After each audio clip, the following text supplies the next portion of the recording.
আস্তে আস্তে প্রকট হয়ে উঠছে। যখন দীর্ঘ সময় যাবার পর সরকারকে আরও বেশি শক্তিশালী হয়ে উঠতে আমরা দেখার কথা ছিল, যখন এই সরকারের অথরিটি তার বিভিন্ন জায়গায় তার প্রভাব আরও বেশি দেখানোর কথা ছিল, সেখানে সরকার ক্রমেই মনে হচ্ছে তার অথরিটি থেকে সরে আসছে। এবং এই প্রশ্ন তৈরি করার, এই প্রশ্ন জিজ্ঞেস করার পরিস্থিতি তারাই তৈরি করে দিচ্ছেন যে বাংলাদেশে কি আদৌ সরকার আছে। এই ঢাকা শহরে গুলশানের মতো অভিজাত এলাকায় গতকাল রাতে যা হয়েছে, মবের যে তাণ্ডব হয়েছে, এটার পর বাংলাদেশকে আসলে মবের মুলুক যদি কেউ বলে খুব অত্যুক্তি হয় না। আমরা নিশ্চয়ই দেখেছি জনাব এইচ.টি. ইমাম আওয়ামী লীগের অত্যন্ত পাওয়ারফুল শেখ হাসিনার উপদেষ্টা ছিলেন।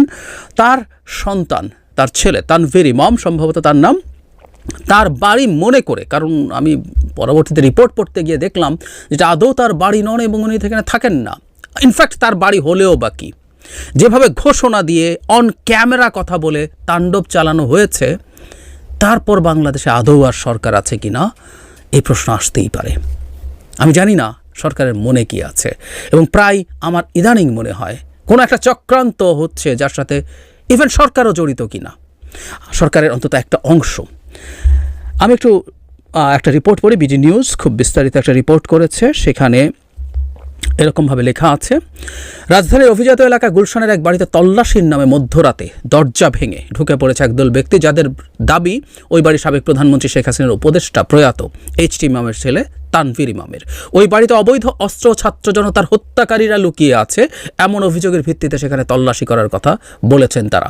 এবং যখন তারা তল্লাশি করার আগে ঘিরে রাখছেন, অনেক মিডিয়াতে নিউজ এসছে ছাত্র জনতা ঘিরে রেখেছে, মানে ছাত্র জনতার নাম দিয়ে যে কেউ যে কোনো কিছু এখন বাংলাদেশে করে ফেলার ক্ষমতা রাখেন, নিশ্চয়ই রাখেন। আমাকে বা অন্য কাউকে তাদের পছন্দ যদি না হয় কখনো, ছাত্র জনতা নাম দিয়ে বলছি, যে কেউ তার উপরে যে কোনো কিছু ঘটিয়ে দিতে পারেন। পরিস্থিতি এখন সেই দিকে আছে। এবং দেয়ার আর সাম পিপল, এদেরকে মব বলতেও তাদের গায়ে লাগে, তারা প্রতিবাদ করেন, এরা বিপ্লবী সোকল্ড। বাংলাদেশে বিপ্লব হয়ই নাই, কিন্তু তাদেরকে বিপ্লবী এবং তাদেরকে বিপ্লবী বলে যে কোনো কিছু করার সার্টিফিকেট দেয়া কিছু লোকজন আছে, তাদের প্রশ্রয়ই এগুলো হয়। ইনডিরেক্ট, কাউকে হয়তো ডিরেক্টলি দেন, কাউকে ইনডিরেক্টলি দেন, কারণ মবকে বিপ্লবী বলতে হবে, এই ন্যারেটিভ আছে বাজারে। এখানে মজার ব্যাপার হচ্ছে এটা যে গুলশান থানার পরিদর্শক মুখলেসুর রহমান বলছেন যে এটি তানভীর ইমামের সাবেক স্ত্রীর বাড়ি, যার সঙ্গে 20-25 বছর আগেই তানভীর ইমামের ছাড়াছাড়ি হয়ে যায় বলে শুনেছি। বাড়িতে টাকা অস্ত্র আছে অভিযোগ করে কিছু আজকে ছাত্র পরিচয়ে কিছু মানুষ মিছিল নিয়ে ঢুকে পড়ে। আমরা ধারণা করছি এর সাথে কিছু অছাত্রও ছিল। মানে পুলিশের কর্মকর্তার ভাষ্য অনুযায়ী ছাত্র না অছাত্র এটাও একটা ফ্যাক্টর। মানে বাংলাদেশ এখন কোন জায়গায় চলে গেছে। তাহলে ছাত্র নাম দিয়ে যে কোনো কিছু করা যাবে, অছাত্র হলে সমস্যা আছে, অন্তত পুলিশের ইন্সপেক্টরের ভাষ্যে তাই মনে হচ্ছে। আসার পর আবার তারা যাওয়ার পর, মানে তারা যখন ওখানে পৌঁছেন পুলিশ, তখন তারা মিছিল করতে করতে বেরিয়ে যায় সবার চোখের সামনে। কয়েকটা মিডিয়াতে চেহারা দেখা গেছে এবং একটা মিডিয়াতে এক ভদ্রলোক দীর্ঘ সময় কথা বলেছেন। তিনি কেন গেছেন, তিনি কি করছেন, কি করবেন, সব কিছু সবিস্তারে বয়ান করেছেন মিডিয়ার সামনে। যতদূর জানা যায় মিডিয়াকে তারা জানিয়েছিলেন। তারপরে বলা হচ্ছে বাড়ির সামনে লোকজন 12টার দিকে জাতীয়তাবাদী কেন্দ্রীয় চালক দলের সাধারণ সম্পাদক জুয়েল খন্দকারের নেতৃত্বে জড়ো হয়ে তারা দাবি করতে থাকেন। মানে জাতীয়তাবাদী ধরানো করা হচ্ছে বিএনপির সাথে কোনোভাবে সম্পৃক্ত, কিন্তু কেন্দ্রীয় চালক দল। আমি আশা করি বিএনপি এই ভদ্রলোকের ব্যাপারে খুব তড়িৎ ব্যবস্থা নেবে। তিনি বলছেন ওই বাড়ির সাবেক প্রধানমন্ত্রী শেখ হাসিনার রাজনৈতিক উপদেষ্টা প্রয়াত এইচ.টি. ইমামের ছেলে তানভীর ইমামের সেখানে বিপুল অস্ত্র ঢুকিয়ে রাখা হয়েছে এমন তথ্য পাওয়ার কথা বলা হচ্ছে। ফেসবুকে তারা দেখা হচ্ছে আওয়ামী লীগের দালাল বলা হচ্ছে। সেখানে ঢুকে পড়া এক তরুণ নিজকে শাকিল আহমেদ পরিচয় দিয়ে বলেন তারা স্থানীয় বাসিন্দা। ওই বাড়িতে তানভীর ইমামের মেয়ে আছে যার বিরুদ্ধে মামলা হয়েছে এমন খবর তাদের কাছে ছিল। বাড়িতে অনেক অবৈধ জিনিসপত্র ছিল বলে তাদের কাছে অভিযোগ ইত্যাদি ইত্যাদি। এবং তারা জানিয়েছেন, তারা পুলিশকেও, আমি অন রেকর্ড একজনকে কথা বলতে দেখেছি যে তারা পুলিশকেও জানিয়েছেন। পুলিশ নাকি বলেছে তারা এখানে আসবে না বা আসার ব্যাপারে তাদের কিছুটা দেরি বা গড়িমসি দেখে তারা ঢুকে পড়ছেন। মানে খেয়াল করি বাংলাদেশ ঠিক এখন কোন জায়গায় আছে, কোন জায়গায় যাচ্ছে। পুলিশকে জানানোর প্রয়োজন। সাংবাদিক জিজ্ঞেস করছিলেন তাকে, এটি স্বাভাবিক ছিল, যেহেতু পুলিশ ব্যবস্থা নিচ্ছে না তাই আমরা ঢুকে পড়ে এখানে তছনছ করে ফেলেছি, ভেঙে চুরে ফেলেছি। আমি শুরুতে যে কথাটা বলছিলাম, ধরে নিলাম এটা তানভীর ইমামের বাড়ি এবং আমরা এর মধ্যে পত্রিকায় নিউজ আসতে দেখেছি যে তানভীর ইমাম এবং তার স্ত্রী এবং কন্যাদের বিরুদ্ধে দুদক মামলা করেছে এদের বিভৎস দুর্নীতি আছে। উনি তথাকথিত আওয়ামী লীগের সময়কার তথাকথিত সংসদ সদস্যও ছিলেন। আওয়ামী লীগের এই লেভেলের লোক বিভৎস দুর্নীতিবাজ এবং আরও অনেক ক্রাইমের সাথে জড়িত না, এটা আমরা মনেই করি না। তারা সব কিছুর সাথে জড়িত, সুতরাং তাদের বিরুদ্ধে মামলা হয়েছে, তাদের সুবিচার হলেও তাদের বড় বড় শাস্তি হবে, এটাই আমরা ধারণা করতে পারি প্রাথমিকভাবে। তারপরও যদি এটা তার বাড়িও হয়ে থাকতো, তার বাড়িতে পুলিশ যদি আসতে নাও চাইতো, তাদের কাছে এসব গোপন খবর থাকার পরও এসব লোকজন গিয়ে ছাত্র জনতা নাম দিয়ে এসব করার অধিকার কি রাখে? মজার ব্যাপার, পুলিশকে জানানো হচ্ছে মিডিয়া আছে, মিডিয়া লাইভ করছে, পুলিশ গেছে, এরপর সেনাবাহিনীও গেছে, তাদের সামনে দিয়ে লোকজন বেরিয়ে যায় যারা এই তাণ্ডব ঘটিয়েছে। একজন মানুষকেও তো গ্রেফতার করা হয় নাই, একজন মানুষকেও না। মানে আমি জানি না সরকারের মনে আসলে কি আছে। আমি গতকালই একটা টক শোতে অ্যাঙ্কার আমাকে এই প্রশ্নটা করছিলেন যে সরকার কেন ব্যবস্থা নিচ্ছে না।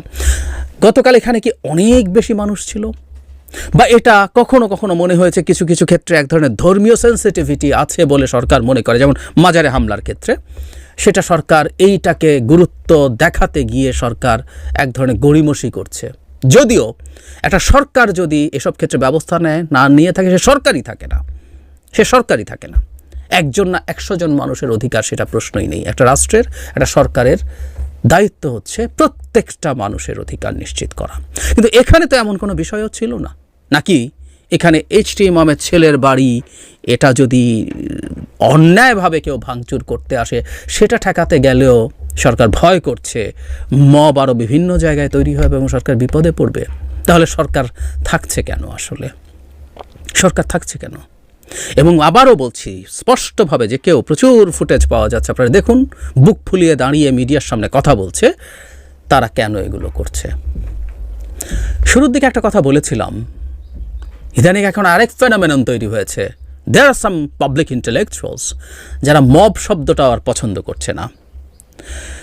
শেখ হাসিনার বিরুদ্ধে গণ অভ্যুত্থানের সময় যারা মাঠে দাঁড়িয়েছেন, তাদেরকে আওয়ামী লীগের কিছু লোকজন যারা পতিত স্বৈরাচারের হালুয়া রুটির ভাগ পেয়েছেন, তারা মব বলতে চান। আমরা কোনোভাবেই সেটা মব বলি না, তারা অভ্যুত্থানকারী। কেউ কেউ, যেটাকে আমি সঠিক মনে করি না, কেউ কেউ তাদেরকে বিপ্লবীও বলেন, ফাইন। আর আমাকে কাকে মগ বলছি টলছি ওইসব শেখ হাসিনার বিরুদ্ধে ফাইটের আলাপ আমার সামনে আনবেন না প্লিজ, প্লিজ। একটু হয়তো অহংকারী শোনায়, তারপরও বলছি, শেখ হাসিনার বিরুদ্ধে লড়াইয়ের কথা আমার কাছে এসে এই গল্প বললেন না।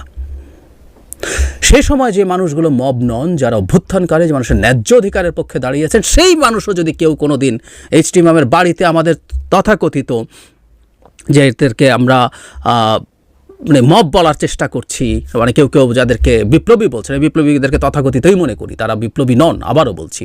সো এই বিপ্লবীরাও যদি কেউ এসে, যারা সিগনিফিক্যান্ট ভূমিকা পালন করেছিলেন শেখ হাসিনার সময়, তারাও এসে কেউ যদি এই বাড়ি ভাঙতেন, এটাকে আমি মব বলতাম, আমি মব বলতাম, এটা মব।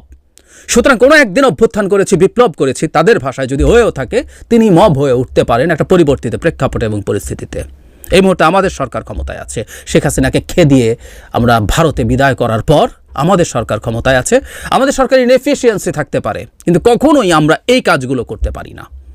এটা করা মানেই আসলে সরকারকে আন্ডারমাইন করা, এবং সরকার নিজেও হয়তো টের পাচ্ছে না। এসব ক্ষেত্রে নীরব থেকে সরকার আসলে তার অস্তিত্বকে প্রশ্নের মুখে ফেলছে। একটা রাষ্ট্রে এইরকম ঘটনা ঘটতে পারে না।